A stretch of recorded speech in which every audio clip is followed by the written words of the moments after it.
Inspiration, motivation, and encouragement is brewing. Welcome to the Tea Time with Tan podcast, where you experience innovative solutions and creative ideas designed for your colossal dream success. Let's sip. Here's your host, Tan. Hey, how you doing? How you doing? Thank you. Hello. Yes, so excited to have you here.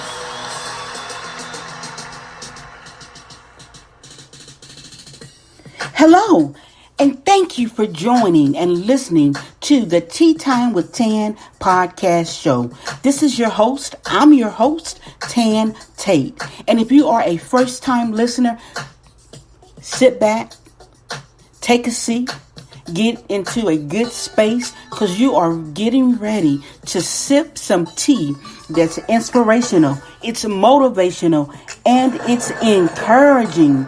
So thank you so much for listening to Tea Time with Tan. And to those of you who are part of the Tea Time with Tan family, thank you. You are the cream and the sugar to my tea. So thank you for how you share, how you like, how you comment. I appreciate you. Now, you know how we do it here. And to you first-time listeners, let us get you acclimated. We always start off with what we call a get it together moment. We take about 60 seconds to clear our minds, clear our space, make sure we got pen and paper, because I'm sure you're going to want to take some notes. So grab your pen, make sure it's writing, get your Tea Time with Tan dedicated journal, and hey, let's get ready to sip the tea. And you guys know what I do while you do what you do during your 60 seconds.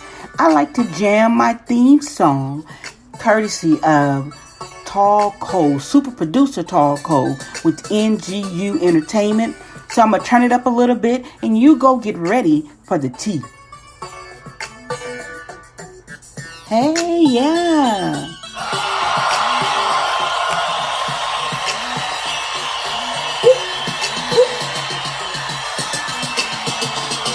Y'all should see me. I'm over here dancing. Today I'm recording on a Friday. Normally I drop on Mondays. So typically you can expect a new episode every Monday. But I've had some opportunities this week. So therefore it's dropping on Friday. So that means on Monday there will be a new episode.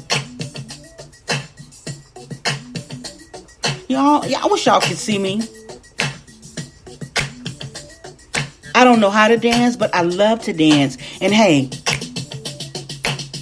it's a form of good exercise too. You guys about ready?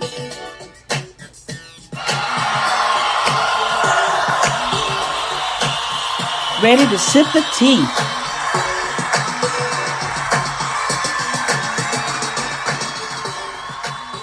All right. So I hope you are now ready to sip the tea, that you've cleared your mind, you've got into a good space, a good place, and you can receive and sip on what's about to take place. Now we are into episode 4 of a 5-part series, which is entitled Grief in Your Brand. We're breaking down what happens when grief shows up in your brand. And for those of you who don't know, when I mention the word brand, when I speak about brand, I'm speaking about you, because you do know that you are a brand, right? You are a brand. Oftentimes you may hear me say, I'm my most favorite brand. Absolutely. I am my most favorite brand. So when grief shows up in your brand, and for this episode, when we use the word grief, we're not necessarily speaking of a death of a loved one or someone you may know, because typically when we hear the word grief, we tend to naturally think, did someone pass away? They lost a loved one. Well, we're using the definition in unfortunate loss as we describe grief. And how many of you know that happens in marriages, It happens in the workplace. It happens in friendships. So we're talking about any unfortunate loss that you have or may encounter. Because, it's the time of the year. It's the heart of the holiday season. And people are going through things. The other day I thought I was in a really good place. And I was in the grocery store. And I heard the song, which is my favorite Christmas song, this Christmas. And it was being sung by Patti LaBelle. And before I knew it, I was crying. I was missing my daughter. I was missing my mother. I was missing my father, my siblings, loved ones who are now in heaven. And it, right in the middle where the sugar and the flour and all that is, there I was crying. I had a moment. So I want to tell you that sometimes grief will show up even when you think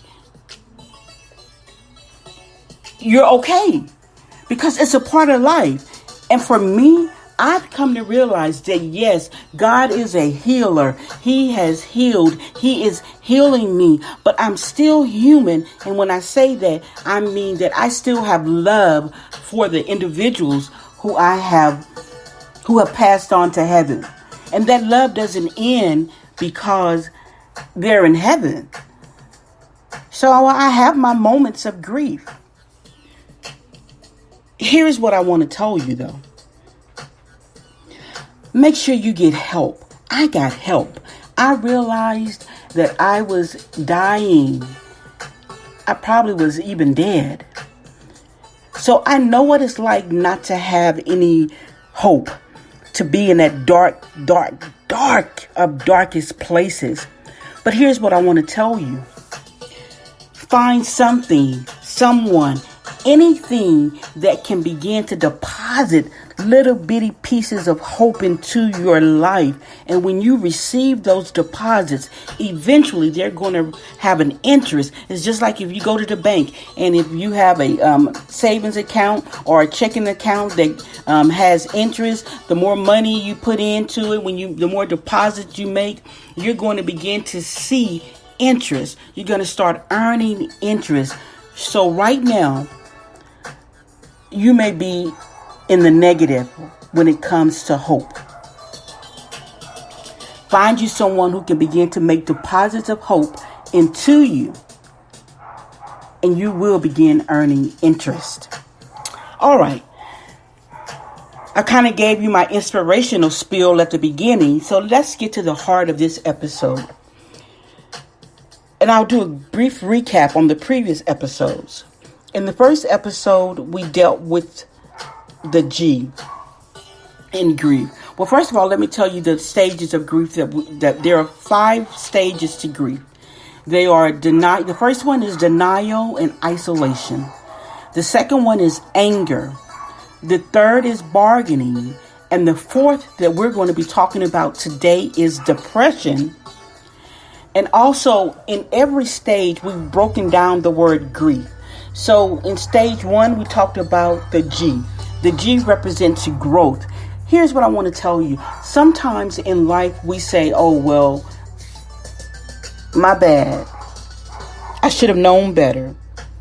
I should have did something differently. It's on me.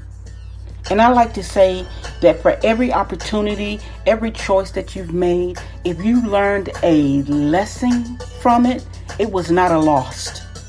It was not a loss. So G represents growth. The second phase is anger. And in the word grief, it was the letter R. And it's reality. Getting into the reality of where you're at. Even if you're in that dark space, that's your reality. That's where you're at. But here's what I want to tell you. There is light in that space. And once you begin to identify with the reality, like I did, my reality moment came because I began to think I didn't want to live anymore. I had suicidal thoughts. I was like, I just want this to be over. And then reality kicked in and reminded me girl, you still have some living to do. You need to discover what is it about this season in your life that's going to work in your favor, that's attached to your purpose. And then the third stage, which is bargaining. In grief, it's the letter I, and it was the insight. So once I got in my reality, I had my reality check, and I realized I needed help, and I got the help. I tell you all the time, I had a mental breakdown. I had a psychiatrist. I spent some time in a mental hospital. I had a therapist. I did my counseling because I knew that without help, I would remain in that dark place. And the reality of the situation, I didn't want that. So that brings me to today, depression, which is the fourth stage in grief. And we're going to be talking about the letter E in grief, and it is energy. So let's first talk about depression. I want to share with you some information regarding depression that's going to help you determine your course of action. First of all, depression is real. It happens. And I always like to give you a definition. So for depression, we're talking about it's an unmeasurable period of sadness, a lack of energy. You're just kind of in a state of, wow, that's just it. You are in that state where the things that used to bring you joy no longer bring you joy. Whether it's your favorite TV show, your favorite song, you're just in a state. And sometimes we don't know how to get out of that. We don't know how to get out of that place. And that's why I'm telling you, it's okay not to be okay, but you have to get help. Get the help that you need. And I hope you're asking me, I hear you, Tan. I hear you saying get the help. But where do I go get the help? Where do I even begin? So first, I'm faith-based. So if you're part of a church family, start with your church family. Go and, see what resources that they can provide you with. And then there's the internet. The internet is a plethora of resources. Now, here's what I want to make sure I interject.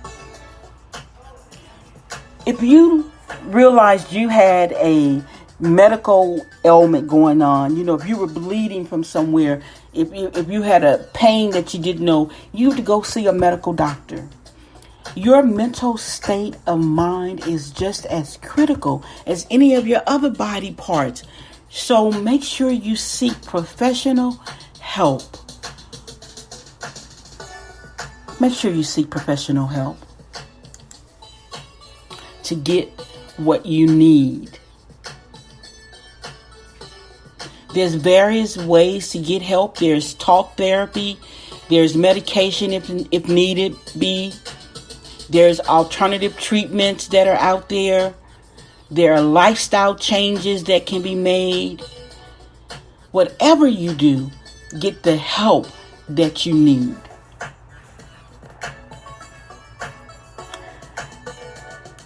Now, if you are a family member and you have a family member that's dealing with depression, I want to give you some things to say to encourage that individual.